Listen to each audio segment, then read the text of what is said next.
Hello! Today we're going to start our series on sustainable production techniques. The first technique we're going to explore is called the Orinuno technique. Let's get into it. So what is the Orinuno technique? It was started in 2004 by Louisa Dismay and Stephen Wright for their label Call Blimey. It's what's known as an additive construction technique. So traditionally in fashion, we put a piece of fabric on put a pattern on a piece of fabric, we cut it out, we take that bit we cut out and we turn it into a garment. Now this technique is designed to use the existing piece of fabric and add things to it to turn it into its final garment. The birth of the technique came about when the designers were looking for garments that would either fit multiple people of different sizes or fit a single person over a number of years to grow and shrink their body. The garments are designed to have a multifunction, and that might mean they suit multiple occasions, or maybe they perform really broad functions like different types of garment. The whole point of this technique is to maintain the integrity of the fabric, and that means that a garment can be taken apart and the fabric can be reused again. So this creates a reusable resource where a consumer can, say, return a garment for disassembly and reassembly, or they can do it themselves. Take a look at their website, callblimeyfashion.com. Oh, where we go. So, what does Orinuno mean? Well, it's broken up into two parts. Ori is Japanese for folding, think like origami, and nuno, Japanese for fabric. So really what we're talking about here is folding fabric. And we can see here what I was talking about before. We look at the idea of multiple sizes, and you can see the different rows of buttons on the one on the right here. This is about changing the garment, maybe only slightly, but to fit two different sizes. You can see that the garment has been folded up here at the bottom as well to create these pockets. And you can see, of course, again on the one on the left, the buttons allow us to change the silhouette, to change the length of the garment itself. And this handy little button on the back here allows that strap to be lengthened and shortened, allowing for the user to change size. So how do you do it? How do you do Orinuno? Well, it's important that you look at the body in 3D. Usually in fashion, people just look at the front of the body or the back of the body. Now, what we're trying to do with Orinuno is to look all around the body, up, down, left, right, in, out, and explore alternative fit areas, parts of the body that don't change drastically when size changes. And this might be something like above the bust, it might be the shoulder length, it might be around the neck, it might be places that do alter, but not drastically. So Orinuno has three main processes: fold, wrap, and pull. Now this is an Orinuno variant, and we'll talk a bit more about this later, but you can see here that the garment's designed for multifunction. So here it is as a dress, and here it is as a skirt, and you can see those buttons again, changing the length of the silhouette. Let's talk about folding. You get to see my amazing illustration. So the first fold is fold to reduce bulk, and you can see here that we're looking at primarily pleating. It could be knife, could be box, it's totally up to you. Now what that does is it reduces the size of the fabric. Now if you think any pleat is going to require 3 times the length of fabric, so if we think of this as being a 5 centimeter pleat, it would have 5, 10 and 15 centimeters. So that reduces the bulk fairly quickly. The other type of folding we have is where we fold, say, across the back to cinch the garment in or reduce the size, or where we fold the garment up to reduce the length of the bulk. The second fold that we have is the fold to create layers. Now that's folding a piece of fabric in half or diagonal, but essentially what you're doing is creating an envelope for the body to inhabit. And you can see here, this is us exploring this folded in half technique, and we'll talk about this variant of the one hole in a second, and then using our folds, mixing folds 1 and 2 to create a cinched in garment, a very simple garment. Let's move on to fold 3. So fold 3 is where we fold to fit the body. Now that might be folding down sides, it might be folding up, might be folding around, but the idea is that we create that shape, as you can see here from this awesome sketch, based to kind of fit the body in. So there's our fold 2 plus our fold 3, we fold those back and away we go. Next we have wrap. Okay, so the first one is where we wrap around the body. So think about like a Swiss roll that the fabric is wrapping around the body. So that really does create that tube, and this is our pleated, I said pleated, not pleated there. This is where we have our pleats wrapped around the body to create that tube. The second one is where we wrap over the body. Now this might be across the body, as we saw earlier, to create those straps. And what this does is allows this section here to expand and contract depending on the size of the person. And this is perfect for jacket with layers or perfect for straps. And our third wrap is where we spiral around the body. Now, if we're using a stretch, this creates a really tight fit around the body, but it's also good for cinching in the center of the body. Lastly, let's talk about pull. So the first type of pull is where we pull to fit the body. Now that is cinching in at the waist or cinching in above the bust, places to tighten against the hard parts of the body. Now when I say hard, I mean kind of bony parts of the body.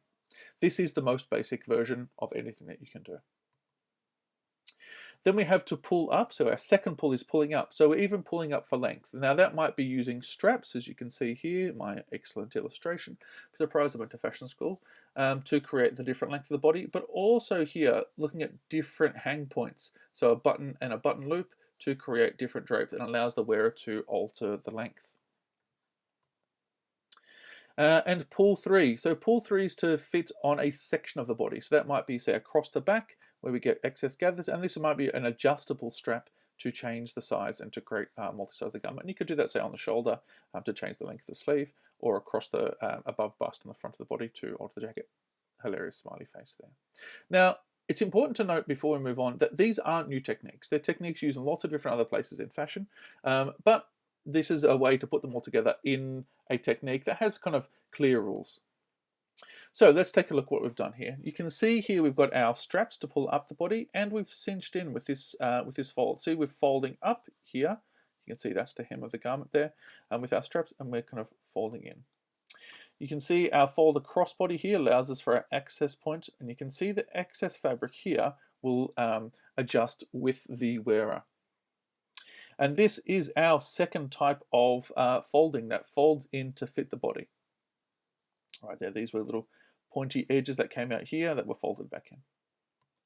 Again, here you can see us lifting the hem of the body or lifting the hem of the garment, allowing the user to alter the way that the hem sits. And again, cinching in the waist here, wrapping around the body. And again, cinching in the waist here with an adjustable belt. This particular dress is a very, very complex dress, the puzzle dress. It's important to make things wearable and usable for your wearers. So what are some variants on Orinuno? Well, to help push the process, we've pushed and developed some variants. And they might be the tube, and we saw that earlier with that grey dress. It might be the halter top, and this is, the halter tube, I apologise, a garment that is designed to be altered. The upside down jacket, the single hole, and mixed material use. So let's jump into those. The tube. So we can see here we've created a tube, and this is a button. These buttons allow the wearer to alter the length, as we've done before. And this is basically a piece of fabric rolled in half and stitched in two areas to create these fastenings at the top. And cinched it around the waist with this belt. And you can see here that the tube allows for us to create the kind of cowl effect, either at the front or the back. This is the halter tube, and you can see similar techniques as the tube, but instead of stitching, there are ties here, and those ties allow you to change the way that the garment works. So this is the same garment, just turned on its side, and the ties are used as a halter neck as opposed to two shoulder fastenings. This is the upside down jacket, and you can see across the back here the stitching that cinch the body in or sit across the body. Now this one isn't adjustable, but often they are. This is designed to to gather all that fabric in to cinch it against the body. And you can see again coming down in the waist here. Another upside down jacket. You can see some cinching in across the shoulder there, some pulling tight to keep the shoulder firm so the jacket has shape. But you can see all of these layers here are wrapping around the body, wrapping the layers on the jacket. And see some of these big folds here. These are the folds to kind of create fit on the body itself. Now this is the one hole variant, and you can see this is a flat piece of fabric that has had a hole cut out of the middle of it. You know, that's up to you to decide what to do with that, but it helps push the idea of the collection and of the technique. Okay, now what we've got here is all of this gathering, all folded up, all wrapped up using the strap techniques to kind of pull the body, pull the bulk of the garment up to create volume and to reduce the bulk here.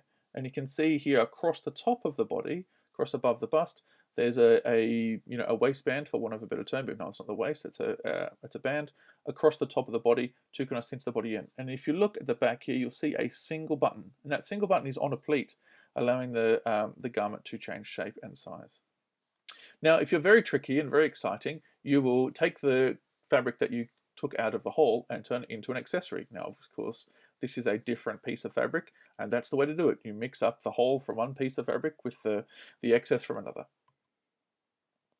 Now, the last variant here is another variant here, I should say, is to look at different garments. This is taking the fabric and exploring it in two different pieces to create a jacket and a skirt.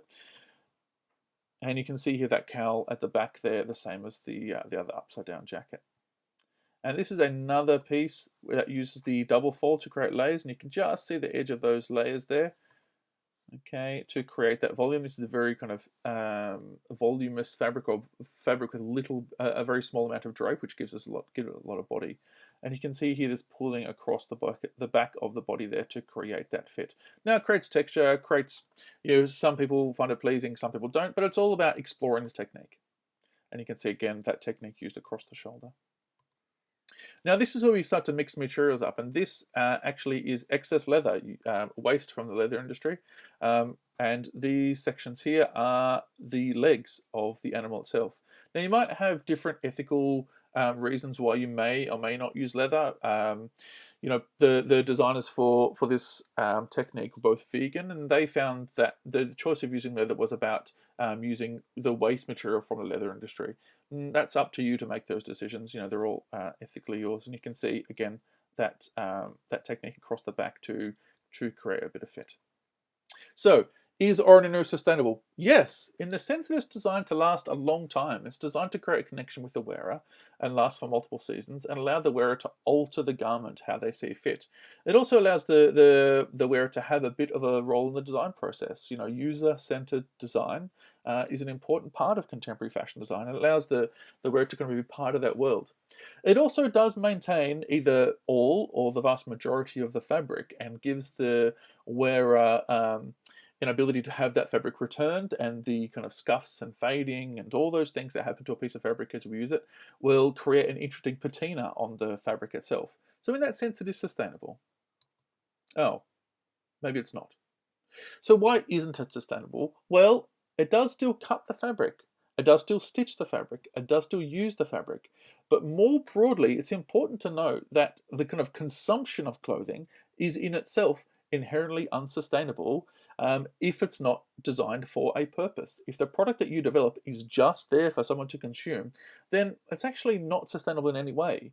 The most sustainable clothes that we have are the ones existing already in our wardrobe. Thank you so much for watching. Please follow us on Instagram, and have a wonderful day.